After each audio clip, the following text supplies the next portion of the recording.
Hey guys, what's up? I'm Palak Lakhani. In this channel, I make educational videos focusing mainly on studying, working and living in Germany. So if you are new here, consider subscribing. So today's video is really important one. It's about accommodation. And as you know that after getting an admission in Germany, the most important thing that a student looks for is an accommodation. Because finding an accommodation in Germany is really difficult, and sometimes a student has to wait for entire semester to find an accommodation in a particular city. In today's video we have Dr. Christian Smith with us, who is associated with this real estate management field since her childhood. So she is the right person to give you advice on how to find an accommodation and other details which as a student you should keep in mind before applying for an accommodation here in Germany. So let's get started with today's video.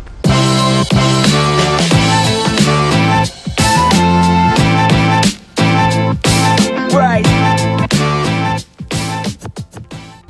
So hello Christian, could you please introduce yourself quickly to our viewers? Yeah, sure. My name is Christiane Schmidt. And I'm working in the real estate field, and I'm renting apartments and also WG rooms, mainly to students who are, many students who are also from abroad, and that's it. Okay, yeah, thank you so much. So the very first question is, what kind of houses are available for a student here in Germany? So we have different types of housing things. We have, for example, apartments. You can rent a whole apartment and share it with other people, or you can live there on your own. We have single room apartments or bigger apartments like 3 or 4 rooms. We have WGs, like if you're looking for only a room for yourself, you can choose a WG. And we have things like a Studenetenwohnheim or maybe a hostel if you're just preferring a short-term stay. Okay. Yeah. So those of you who don't know what a WG is, so in a WG you have your private room and kitchen and bathroom is always shared. As a student, how can one find an accommodation here in Germany? The easiest maybe is number one, if you know someone who is living in a WG or who has a friend who's currently looking for someone who's sharing the apartment, just ask him and go there and check the room. The other thing is maybe online. Yeah. You have online pages like WG gesucht, or you have WG Suche. It's frequently changing the names and the places, but this is the two main things which are focusing only on WGs. If you're also in eBay, it's good to check eBay Kleinanzeigen. Yeah. Where there's also many offers of WG rooms, but also apartments. Okay. Yeah. And maybe you can check the newspaper, or if you're in the university, you can check the pinboard. Yeah, notice board. Yeah, exactly. And we have of course many Wohnungsbaugenossenschaften or Gesellschaften, which is like big companies. They have many houses, but they're predominantly renting whole apartments. They are not offering WGs. Okay. If you're looking specifically for a WG, you will not find it. I think you will not find it there. So if a student finds a house from the websites that you mentioned, now the next step is he sends an inquiry, right? Yeah. But most of the times it happens that if he's sending an inquiry from his home country, then there are higher chances of getting rejected, you know, because you are not in Germany, and second, many students does this mistake of sending a mail or an inquiry in English, which is not accepted by many in Germany. So what would you suggest to students? How should they write an email or an inquiry to landowner or to house owner here in Germany? If you have an email of some person, some specific person, it's maybe easy to land in the spam filter. That's true. This is one point. If you go via an online page like WG gesucht, you will not be filtered out due to your email address, because they directly send no email, but you get an information on the online portal service. Right. But concerning the the writing style, let's say, Yeah. writing style of an email. I myself, I prefer to have an official way of communication. You know, I mean, there's some informal expressions which you should avoid in emails. What are they? You know, last week I got an email which is saying, ich habe Bock auf diese WG, which says it's very informal, and I thought, okay, it's not so good, so better stay out. Yeah, but you know, if you write to people who are in your age, so I'm a landlady.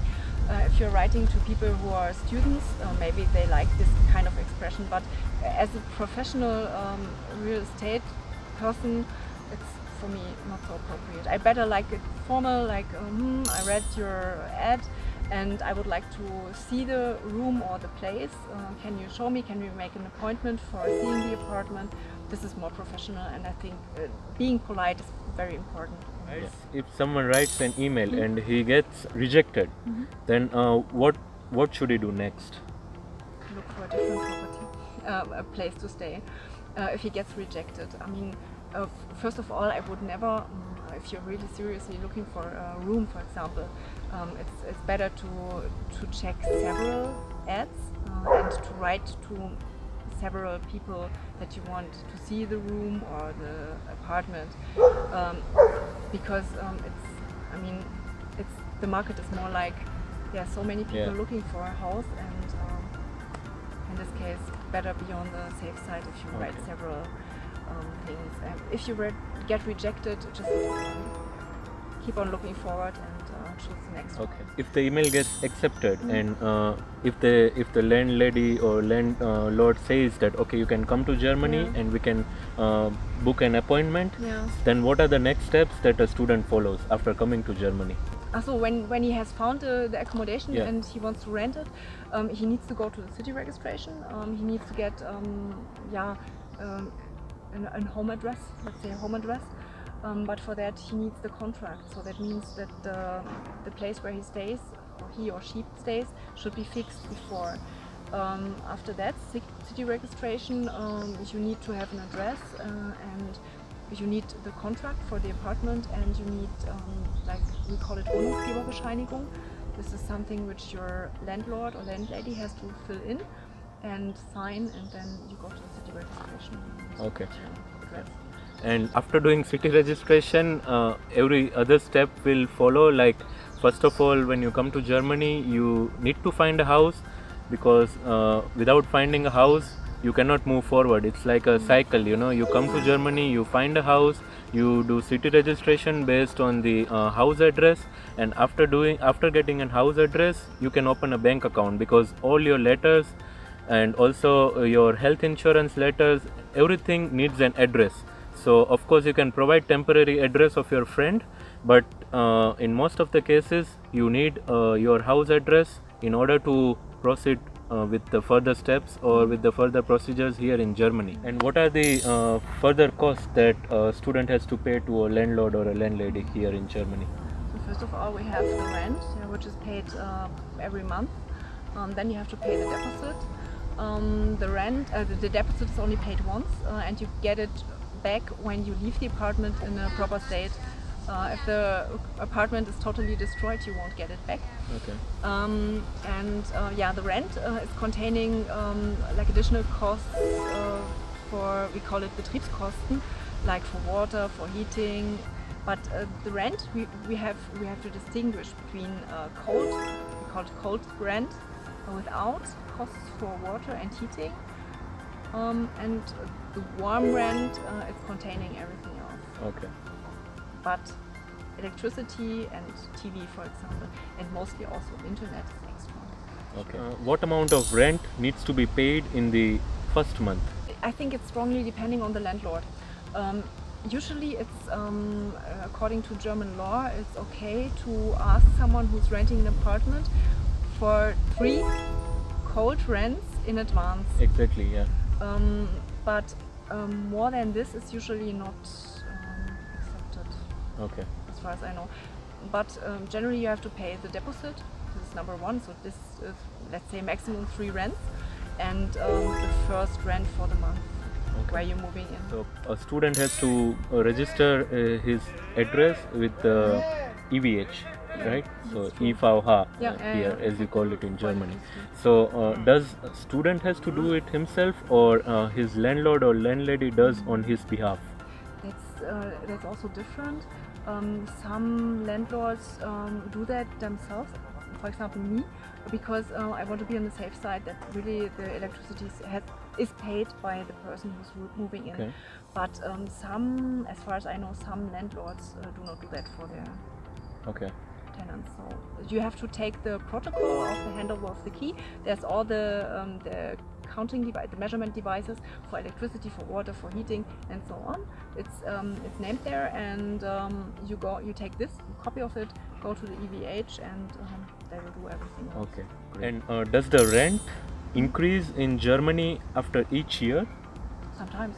I think it's like after 15 months where you stay in one place, the rent can be increased. We have different types of contracts in Germany.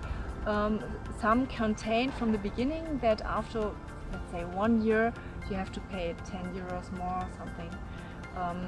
This is different, but usually it's not automatically happening. But it's depending on the market. Yeah. If the rents are extremely increasing, the landlord will do that. Yeah. Okay, good. And what kind of other fees can a landlord or a landlady charge from a person living in an apartment, like garbage fee or cleaning fees or something? Usually the garbage, I mean the normal garbage, like if you have daily waste, it should be included. Also the water and the heating should be included. This is what we call Betriebskosten. But the extraordinary things, for example, if you put your furniture, your used furniture in the corridor and just leave it there, or if you put your trash there and someone has to clean it, you will be certainly charged with fees for that, for removing that. Also, if you make a big damage somewhere, when you move in, for example, with your furniture and you make a big damage in the stairway or something, they will certainly charge you money for that. Okay. Also, if you leave trash somewhere, or if you have a party and someone has to clean up everything in the garden of the house, you will get the bill. Yeah. Okay, great. Like when someone loses postbox keys, the charges are to be paid by a person living in the apartment. So, what are those charges usually? The thing with the key is it's very very different. If you live in a house where the key is not a central system, but very simple for each apartment, has its own lock and own key, maybe you can pay 10 euros and you get a new one. You just take the key of a flatmate, go to the, we call it Schlosser in Germany, and they give you a new key, 10 euros. Also the same with the postbox. Okay.